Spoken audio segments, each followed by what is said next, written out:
قرآن ندبت إن الله لا يغير هم نامو نفسي ساكرة تججيرو نتوفت جلنا ما لليل ندريرو كانوا بني هوف ججيرو ندير كما يا إخواني إسلام ماني فبانا نوغرسي. بسم الله الرحمن الرحيم. الحمد لله والصلاة والسلام على رسول الله وعلى آله وأصحابه ومن والاه. أما بعد، السلام عليكم ورحمة الله وبركاته. دعوة تافير دفتو تكينيا بكجرتن تيسني كانوا دعوة جاجرتن نجيني ربي بكم جرتن وتيشن هذا أبو رمضان الراكم رمضان في جيرة مكان جرو سجنتا كينيا الرس كبني دي بنيجرا سجنتا دبركي ستك تيلي با يكاسني جيرة من نمني توكو جيرة ملكها جيرة إيجابيات positif ada ide cuda kangari tokko galmaan gahachuudhaaf maal isa barbaachisa jedhu qabxiilee hedduu kaasnee jirra.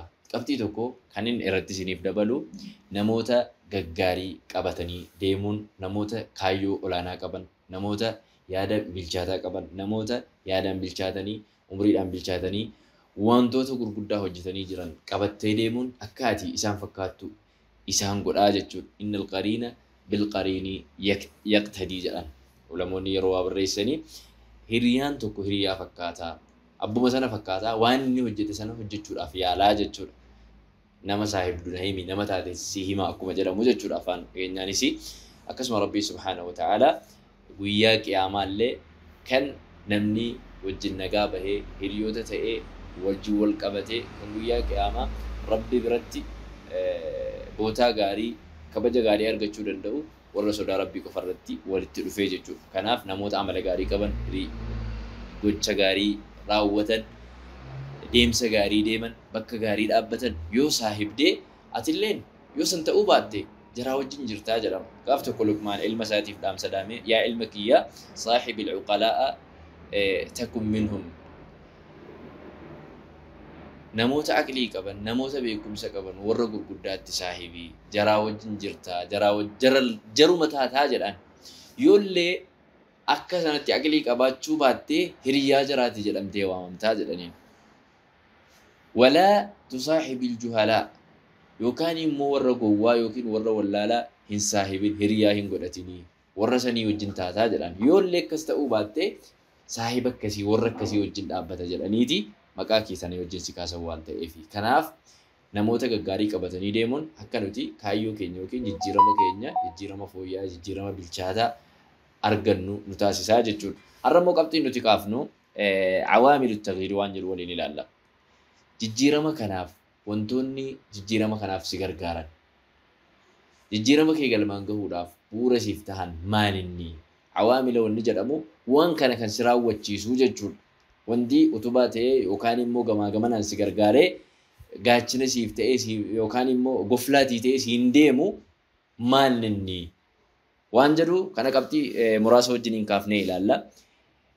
Obboleeyyan kiyya ilmi namaa dargaggeessas ta'ee nama guddaas ta'ee shamaras ta'ee yeroo kamuu jireenya isaadhaaf fooyyessuudhaaf ni yaala. Akka dhuunfaattis akka hawaasaattis akka biyyaattis biyyi tokkos of jijjiiruudhaaf yaalti.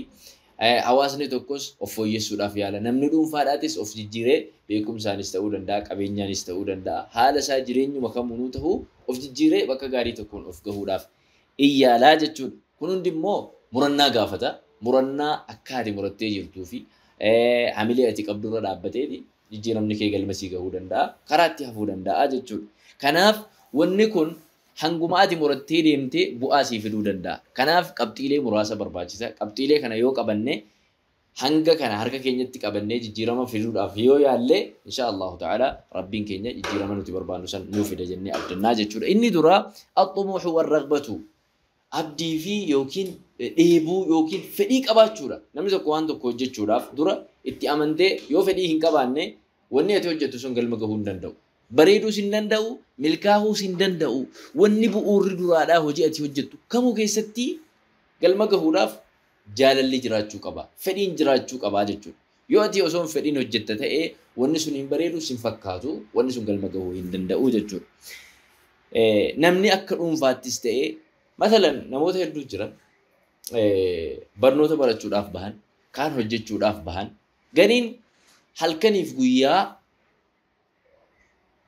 hojii kooti jedheeti waan kana itti laffaa ربي سبحانه وتعالى قال مماني سافقها قرين إمو نمني بهيد أفبها يوكان إمو يرون رفنانو ما يرونوك فيجي بها يوكان يهجتا وجن فيجا نموت هيدوبان دبتو بهانيت نمني لما سدي كيسا ملكا هيجا لا يجود بيكم سكيس تستي برنوتا كيس تستي أوجي كيس تستي سبب نسامة إني فدي نميتش سن كيس جرور راكن كأي يو فدي نانينغور يوكان إمو وان براف كيس تيادا سلاوكم كنماتي يوكان إمو وموجدو جران توكو ستي كنمنان ilaalcha garagaraa qabaataa yoo hojjette wanni sun deebi'ee dhiibbaan isaadha sumarra gahaa jechuudha. Kanaaf fedhii qabaachuun narraa barbaachisa.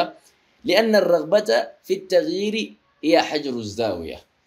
جيراماف نمني تكو ننجي جيرام جدي لفا أولكودا فدين بورا جتشودا بورا أكوان إلمنتي جل قباتي جتشودا جيرام كيستي فدين إذا غامرت في شرف مروم فلا تقنع بما دون النجوم وطعم الموت في أمر حقير كطعم الموت في أمر عظيم يجرن شاعرين ربا قاف وانت كو يادي وانت تكون قلمان قاهجت يادي وانت تكون يادي وانت تكون نية نيجر فلا تقنع بما دون النجوم وان أرجي لا قديه نهوني سلا هوتي فيتي لفاتي تنقها دامي وانت تكون في اللفائني دوتي جرن وانت كو خيستي waan xiqqoo siitiin du'uudhaaf waan guddoodhaanis namni tokko seefiidhaan du'uudhaanis ta'u yookaan ciiseedhaanis du'u ta'u yooma fedheen yoo abilee xiqqoo siidhaan waraanamee du'us ta'u duuti laalaan siidhaa tokkuma waan guddoodhaafis laffaatu waan xiqqoodhaafis laffaatu yeroo nati kennituuf walqixa waan ta'eef waan guddaa hawwii fedhii guddaa qabaadhu jechuu asirratti barbaadeetii jechuudha.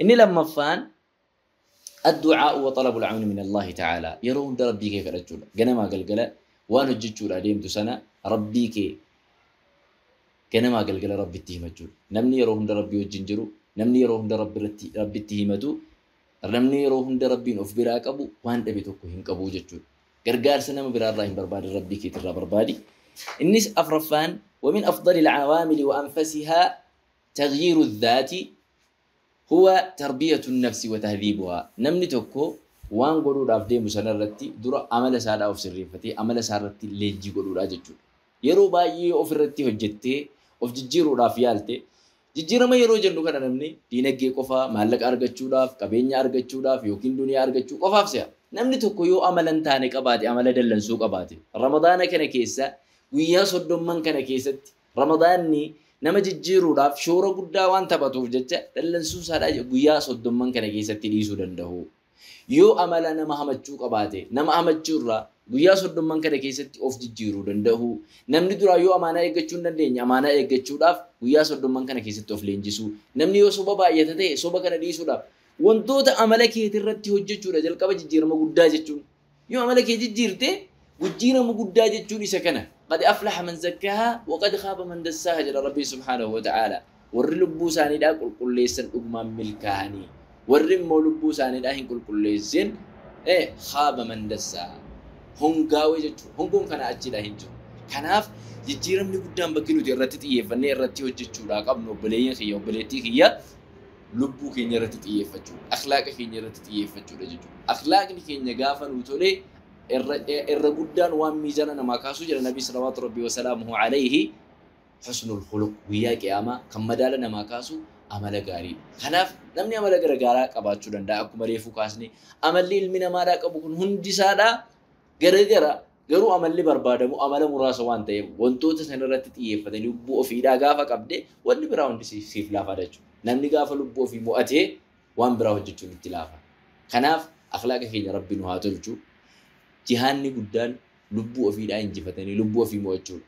Dirree jihaadaadha itti loluu dura lubbuu kee asitti mo'attee injifattee dirree waraanaa geessu sanatu irra jabaadha waan ta'eef Rabbi nu falaafisu.